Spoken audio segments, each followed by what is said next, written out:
올해 3분기 경제 성장률이 0.4%에 그친 것으로 집계됐습니다. 예상보다 낮은 3분기 경제 성장률 소식에 연간 성장률이 2%에도 못 미칠 것이란 우려가 커집니다. 지난 3분기까지 전국 땅값이 평균 2.88% 오른 것으로 나타났습니다. 서울을 포함한 수도권이 3.43%나 올랐는데 지방은 1.93% 상승하는 데 그치며 지역별 편차가 두드러졌습니다. 현대자동차의 3분기 실적이 매출액 26조 9,600억 원, 영업이익이 3,700억 원으로 잠정 집계됐습니다. 매출액은 증가했는데 영업이익이 전분기 대비 70%나 급감했습니다. 삼성전자가 5G 시대에 대비한 차세대 반도체 제품과 신기술을 대거 선보였습니다. 이번에 공개된 반도체들은 스마트폰뿐만 아니라 사물 인터넷과 자율주행 차량 등 다양한 분야에 활용될 수 있을 것으로 보입니다. 센 뉴스 플러스 시작합니다.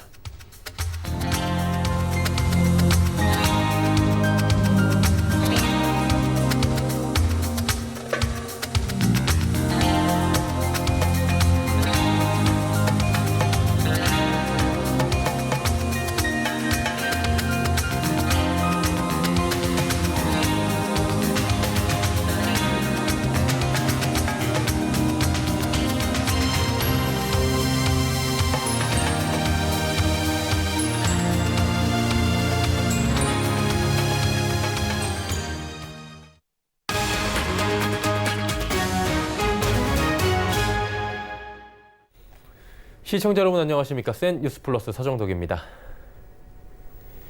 오늘 한국은행은 3분기 경제 성장률이 0.4%라고 발표했습니다. 이에 올해 연간 성장률이 심리적 마지노선인 연 2%에도 못 미칠 것이란 우려가 커지고 있습니다. 고현정 기자입니다. 올 3분기 실질 국내 총생산 GDP가 전분기보다 0.4% 증가하는 데 그치며 연 2%대 성장에 빨간불이 켜졌습니다. 1분기 마이너스 0.4%, 2분기 1.0%를 기록한 것을 감안하면 올 4분기에 0.97% 이상 GDP 성장률이 나와야 2% 성장률을 달성할 수 있습니다. 1990년대 이후 우리나라의 연간 GDP 성장률이 2% 아래로 떨어진 것은 IMF 외환 위기와 글로벌 위기 직후인 1998년과 2009년 두 번뿐입니다. 한국은행은 3분기 성장률 부진에 대해 2분기에 재정을 대거 끌어다 쓰면서 성장률이 반등했지만 3분기에는 그 여력이 줄어들었다고 설명했습니다. 정부의 성장 기여도가 크게 낮아진 데는 정부 소비가 무상교육 및 의료 등 사회복지 지출을 중심으로 증가세를 이어갔으나 정부 투자는 전분기 큰 폭 증가에 따른 기저효과가 작용하면서 민간 부문에서는 민간 소비가 지난 분기보다 0.1% 증가하는 데 그쳤습니다. 일본 불매운동과 홍콩 사태 등으로 해외여행이 감소하고 선선한 여름 탓에 의류 등 준내구재 소비가 줄었다는 설명입니다. 특히 투자 부문에서는 건물 및 토목 건설이 모두 줄어들며 건설 투자 부문이 큰 폭으로 감소했습니다. 이에 한은은 최근 주거용 건물의 착공 물량이 감소했기 때문이라고 말했습니다. 다만 한은은 반도체 수출 물량이 늘어나고 있다며 내수는 별로 좋지 않지만 수출의 마이너스 폭이 줄어들어 희망적이라고 덧붙였습니다. 민간의 성장 기여도는 2분기 마이너스 0.2%포인트에서 3분기 0.2%포인트로 소폭 개선됐지만 정부 지출 효과를 메꾸기엔 부족했다는 분석입니다. 서울경제TV 고현정입니다. 기획재정부에 따르면 세계은행이 발표한 2019년 세계은행 기업환경평가 결과 한국은 190개국 중 5번째로 높은 순위를 기록했습니다.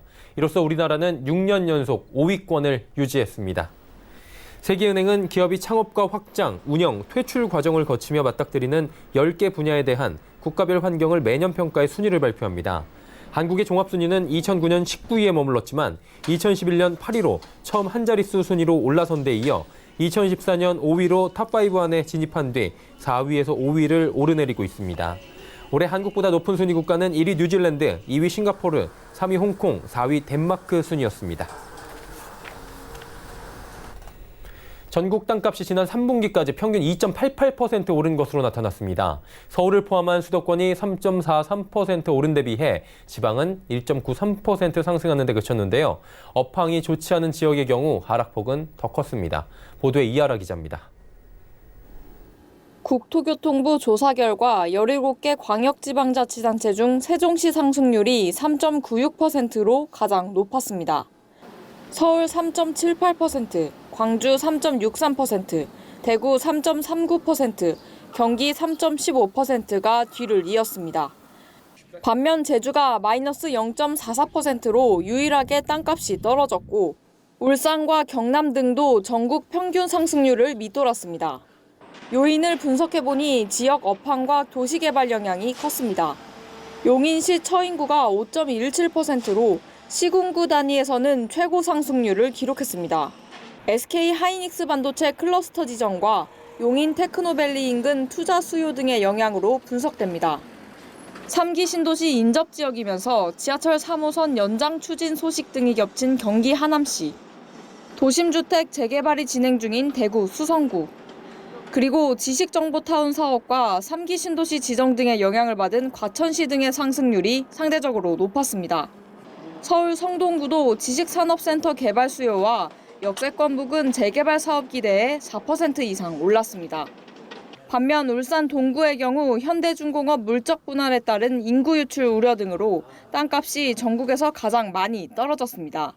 경남 거제시와 창원 성산구와 의창구, 그리고 진해구의 땅값도 조선 등 배후 산업 침체 영향으로 뒷걸음질 쳤습니다. 서울경제TV 이하라입니다. 현대자동차의 3분기 영업이익이 직전 분기 대비 70%나 급감하며 부진한 실적을 거뒀습니다. 매출액은 증가했는데 세타2 GDI 엔진 관련 대규모의 일회성 비용이 반영된 탓인데요.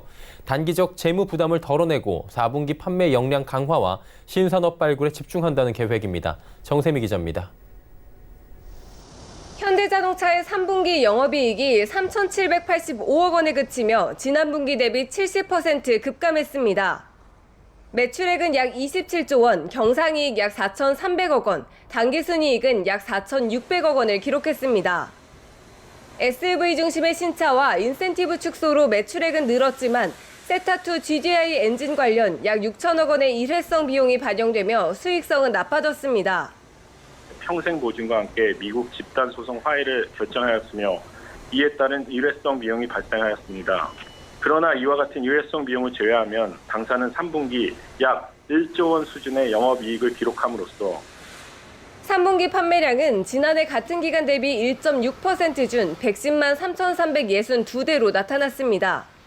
반면 매출액은 팰리세이드 등 SUV 판매 확대와 미국 시장에서의 인센티브 절감 등으로 지난해 같은 기간 대비 10.4% 증가했습니다. 부진한 성적표를 받아든 현대차는 4분기 판매 경쟁력 강화와 수익성 향상에 역량을 집중한다는 계획입니다. GD80과 현대차 브랜드의 플래그십 모델 중 하나인 그랜저 개조차 출시로 내수 판매 반등이 기대되고 있으며 팰리세이드 생산 라인 확대와 신형 소나타 미국 판매 개시로 국내 및 해외 판매 증가가 예상됩니다. 한편 기아차도 같은 날 실적 발표를 통해 올해 3분기 영업이익이 2,915억 원으로 지난해 같은 기간 대비 148.5% 증가했다고 밝혔습니다. 서울경제TV 정세미입니다.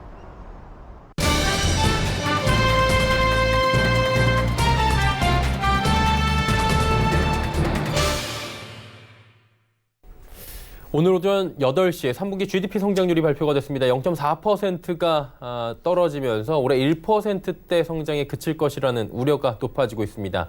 지난 1997년 외환위기 등 급변 사태를 제외하고 1%대 성장을 보이는 것은 굉장히 이례적입니다. 또 우리나라도 이러다간 수십 년간 지속된 일본의 장기 불황의 전철을 밟게 되는 게 아니냐는 비관적인 전망도 나오는데 이에 대한 경제 전반적인 자세한 이야기 송두한 NH금융연구소장과 함께 이야기 나눠보도록 하겠습니다. 어서 오세요. 네, 반갑습니다. 네.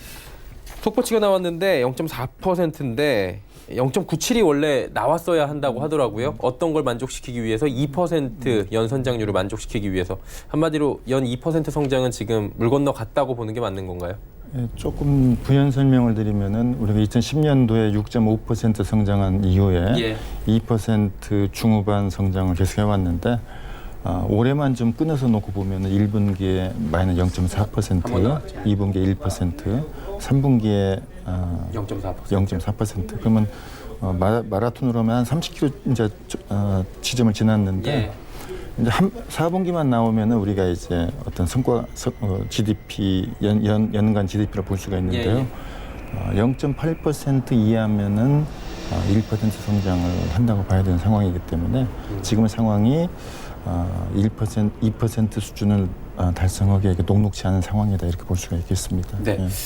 정부에서는 2%로 지금 하향 조정을 한 바가 있었는데 이 부분도 사실상 달성하기 어렵다라고 지금 전망들이 되잖아요. 이에 대해서 이제 정부 같은 경우에는 한국은행에 따르면 2분기에 정부 투자가 좀 많았잖아요. 이 부분에 대한 기저효과로 지금 풀이가 된다라고 하는데 그렇다면 반대로 생각해 보면 정부 투자에만 너무 의존하는 뭐 성장의 한계가 이제 하나씩 드러나는 게 아니냐라는 얘기가 자연스럽게 나오던데요. 네네. 정부 투자는 전체 그 GDP 구성에서 보면 한 20% 정도 되거든요. 네. 그래서 정부 투자가 경제를 보완해 줄 수 있는 역할을 하는 것이지 어떤 주력으로서 어떤 경제 어떤 성장 동력을 끌어가는 건 아니거든요. 따라서 올해 3분기 1.2%면은 저는 뭐 제 역할을 하고 있다고 보고요. 그래서 정부 지출보다는 민간 소비, 일단 기업 투자 부분에서 더 선전을 해줘야만 2%를 달성할 수 있다 이렇게 보고 있습니다. 네. 이게 그리고 여러 가지 이유가 있었잖아요. 홍남기 경제부총리 같은 경우에도 지금 대외 여건도 좋지 않다라고 지속적으로 좀 언급을 한 바가 있습니다. 미중 간의 무역 분쟁이나 일본과의 갈등 등이 영향을 준 건데 이 부분을 좀 차치하고라도 내수 경제가 지금 체질적으로 좀 악화되고 있기 때문이 아닌가라는 얘기도 나오더라고요. 보니까 민간 소비, 건설 투자 지금 많이 감소했는데 이 부분은 좀 어떻게 보는 게 맞다고 보십니까? 이제 그 내수 경제의 축을 이루는 그 민간 소비와 기업 투자가 중요한데요. 이제 민간 소비 부분은 전체 GDP에서 한 50% 차지하는데요. 한 5, 6년간 계속 정체되는 국면이 장기화되고 있어서 크게 개선되기도 어렵고 또 크게 악화되기도 어렵고 상당히 좀 어려운 국면이 진행되고 있고요. 지금 문제가 되는 것은 이제 기업 투자인데요. 건설 투자가 마이너스 5.2% 성장을 했는데요. 그래서 건설 부분이 어려워지면서 기업 투자 전반에 걸쳐서 좀 어려운 국면이 진행될 가능성이 높기 때문에 지금은 기업 투자를 좀 활성화시킬 수 있는 새로운 좀 동력이 필요한 구간이라고 생각을 하고 있습니다. 한마디로 그 대외 여건도 좋지 않았고 홍남기 부총리의 언급대로 그리고 민간 소비도 정체에다가 건설 투자도 지금 마이너스가 나왔기 때문에 쉽지가 않다라고 하는데 이게 자칫 일본의 불황형을 그대로 닮아가는 것이 아니냐, 답습하는 것이 아니냐라는 얘기가 나오고 있어요. 사실 이건 수년 전부터 계속 나온 얘기인데 조금 더 구체화가 되고 있는 상황인 거거든요. 절대 일본의 장기 불황 국면으로 접어들면 안 되겠죠. 다만 그렇죠. 이제 그 일본의 경제 상황을 좀 빗대어서 좀 설명을 드리면은 1993년도에 그 일본은 그 생산 가능 인구가 하락 전환하는 시점. 우리보다 25년 앞서서 생산 가능 인구가 하락을 했었고 또 그 구간에서 금리를 보면은 금리 수준이 뭐 4, 5%를 유지하다가 1%대, 0%대 진입을 한 구간이 1990년도 초반입니다. 그래서 저성장, 저물가, 저금리가 가시화되던 구간이 지금 일본 경제하고 비슷하기 때문에 여러 가지 그 장기 불황에 대한 우려가 나오는데 따라서 금리 정책을 제대로 운영을 해서 일본이 1993년 이후에 25년간 평균 성장률을 계산하면 한 0.9%, 1% 미만입니다.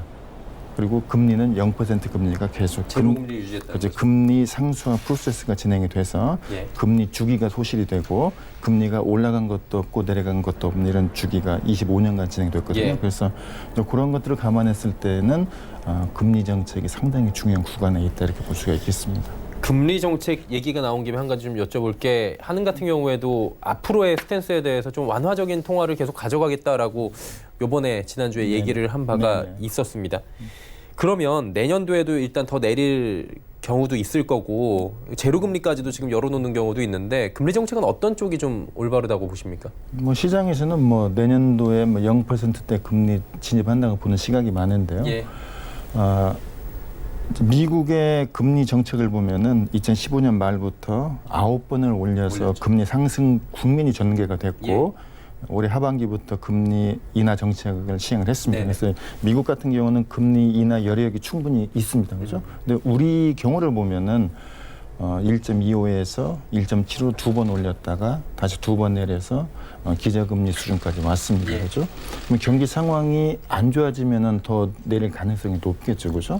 하지만은 금리 정책을 통한 어떤 이 경기 부양 효과는 매우 제한적이기 때문에 금리를 인하해도 경기가 좋아지기가 어려운 상황이라고 보기 때문에 금리 정책은 매우 신중하게 접근을 해야 된다고 생각하고 있습니다. 일각에서 나오는 제로금리까지 빠르게 진입을 해서 좀 민간 소비를 활성화시켜야 된다. 이 부분은 좀 경계할 필요가 있다라는 말씀이신 거죠? 맞습니다. 예. 근데 금리를 인하한 다음에 금리 상승 복원력이 죽어버리면은 예. 금리 주기성이 소실되기 때문에 이건 생각하지 않은 다른 문제가 또 발생할 일본의 수 있기 전철을 때문에 밟을 수 있게 맞습니다. 된다라는 말씀이신 거고요. 네, 맞습니다. 그리고 올해 경제 전망에서 사실 연중까지만 해도 상저하고 얘기가 나왔어요. 뭐 반도체 섹터의 순환 주기도 그렇고, 근데 상저 하저 얘기가 나오고 있다 보니까 그리고 기정사실이 됐기 때문에 내년도를 저희는 미리 좀 볼 필요가 있을 것 같은데 경제 전망 내년도는 좀 어떻게 하고 계신지 궁금하네요.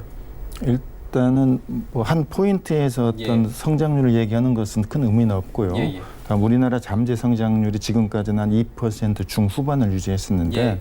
앞으로는 2% 초중반으로 내려갈 수 있다고 보는 시각들이 많습니다. 그래서 성장 국면이 점차 하향 안정화되는 그 상황이기 때문에 어떤 경제 운영 정책을 통해서 그러니까 통화 정책이나 재정 정책을 통해서 좀 적극적으로 대응을 해야 되는 구간에 있다고 생각을 하고 있습니다.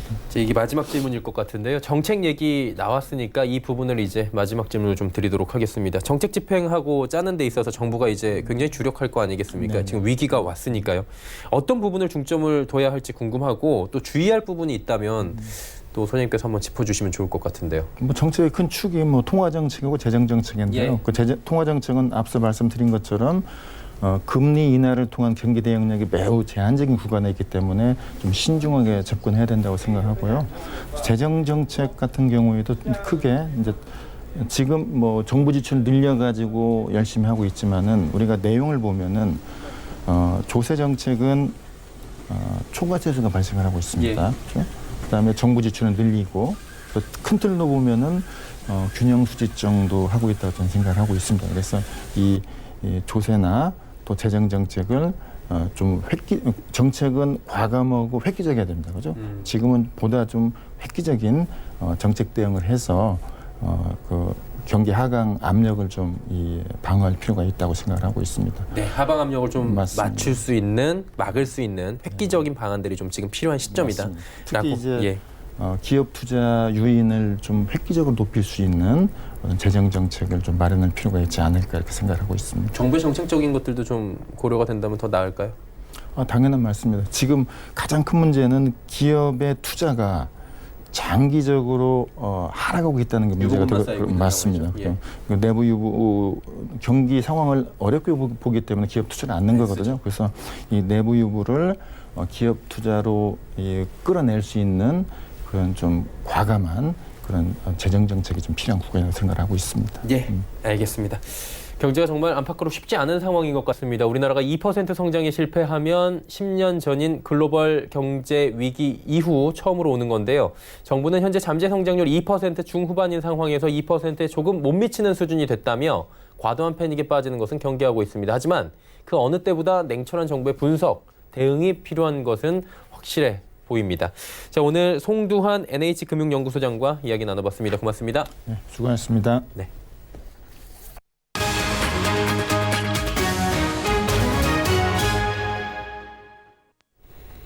SK하이닉스가 3분기에 6조 8,388억 원의 매출액과 4,726억 원의 영업이익을 기록했습니다.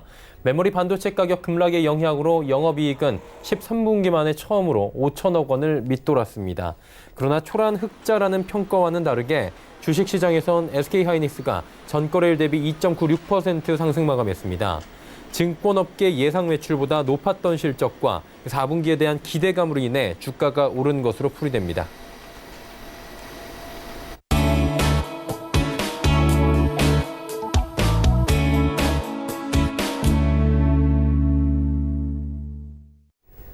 지난주 저희는 경기도 고양시 식사풍동지구 지역주택조합 문제를 보도해드린 바 있습니다. 조합은 고양시의 늑장 행정에 2년 넘게 사업이 지연되고 있다고 주장했는데요.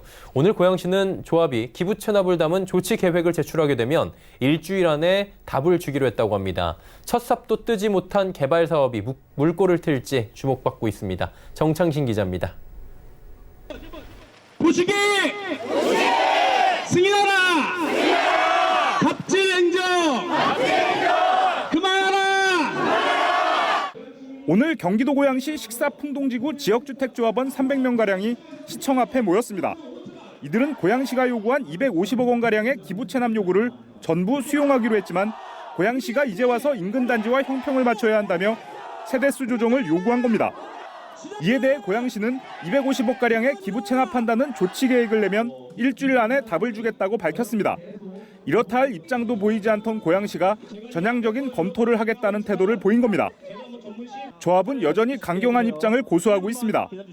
조합은 당초 시에서 정한 세대수를 2년이 넘은 이제와 조정한다는 건 이해할 수 없다면서도 조만간 조치 계획을 제출하겠다고 밝혔습니다.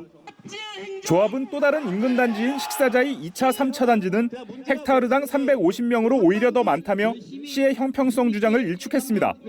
형평성을 자꾸 고양시에서 논의해서 형평성을 얘기하는 거라면 사실은 그 옆에 있는 식사지구나 자이 2차, 3차 같은 경우는 저희보다 헥타르당 면적이 더 많습니다. 오히려 그쪽이 더 많은데. 이날 집회에 나선 조합원은 식사풍동 2-4 블록으로 헥타르당 315명, 총 1,410세대를 배정받았습니다. 하지만 고양시는 2,770세대를 배정받은 2-1, 2-2 블록과 형평에 맞지 않는다고 주장하고 있습니다. 이곳은 헥타르당 310명가량입니다. 서울경제TV 정창신입니다. 삼성전자가 미국 실리콘밸리에서 제3회 삼성 테크데이를 열고 5G 시대를 대비한 차세대 반도체 제품과 신기술을 대거 선보였습니다. 우선 기존 제품보다 연산 성능이 20%가량 향상된 모바일 프로세서 엑시노스의 차기작을 발표했습니다.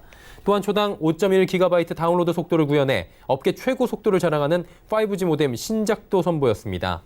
이번에 공개된 반도체들은 스마트폰뿐만 아니라 사물 인터넷과 자율주행 차량 등 다양한 분야에 활용될 수 있습니다.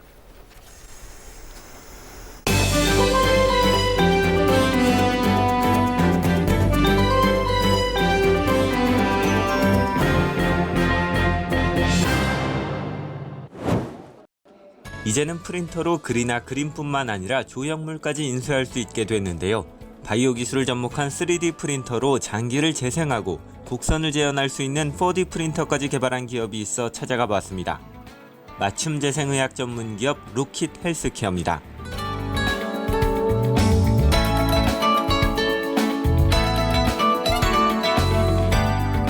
바이오 잉크를 활용한 3D 바이오 프린터로 손상된 피부와 장기를 재생합니다. 기존 2D 방식의 바이오 프린팅의 경우 세포의 생존율이 너무 낮다는 문제가 있었습니다. 하지만 3D 방식을 통해 조직을 입체적으로 만들 경우 세포의 생존율을 크게 높일 수 있습니다. 루킷 헬스케어는 이처럼 미래의 이야기로만 느껴졌던 인체의 재생에 대해 연구하는 기업입니다. 는 노화는 질병이고 자연이 최고의 처방전이라는 그런 지침 아래서 자기의 면역세포, 자기의 세포를 가지고 그 다음에 하여간 가장 완벽하게 부작용 없이 장기를 재생시키면서 싸고 좋은 치료법을 전 세계 사람들한테 좀 쉐어링했으면 하는 그런 취지로 지금 연구를 하고 있는 그런 회사가 되겠습니다. 루킷 헬스케어는 내부 오염 방지 기능 등이 담긴 세계 최초의 복합형 3D 바이오 프린터와 일반 프린터의 잉크격인 바이오 잉크 등을 직접 개발했습니다. 바이오 잉크를 개발하는 데 사용하는 바이오 소재의 경우 기존에는 쥐의 암세포 등에서 추출한 세포 등을 활용한 것이어서 인체에 적용하기엔 어려움이 많았습니다. 반면 루킷 헬스케어의 바이오 소재 휴마테인의 경우 인간의 피부 세포를 분해해 줄기세포를 찾아내는 기술을 기반으로 개발돼 부작용은 줄이고 효과는 높였다는 설명입니다.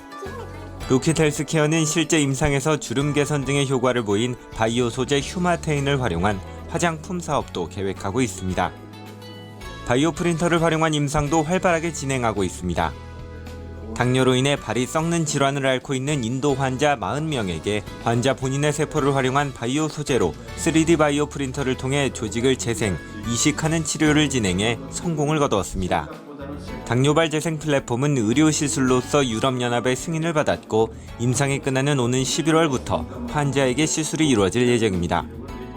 최근에는 세계 최초로 4D 바이오 프린터 닥터 인비보 4D를 출시했습니다. 직선으로만 움직이던 3D 프린터의 한계를 극복하고 곡면 인쇄가 가능하도록 설계했습니다. 바이오 소재와 잉크를 내보내는 축도 2개에서 6개로 늘려 거의 모든 장기와 피부까지 재생할 수 있도록 제작됐습니다.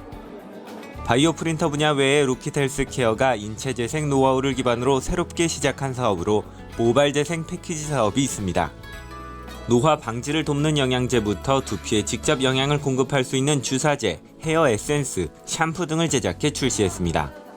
고객이 원할 경우 모발 이식이 저렴한 터키 등 국가로 의료 관광을 다녀올 수 있고 모발이 풍성하게 보일 수 있는 모발 문신 서비스도 제공합니다.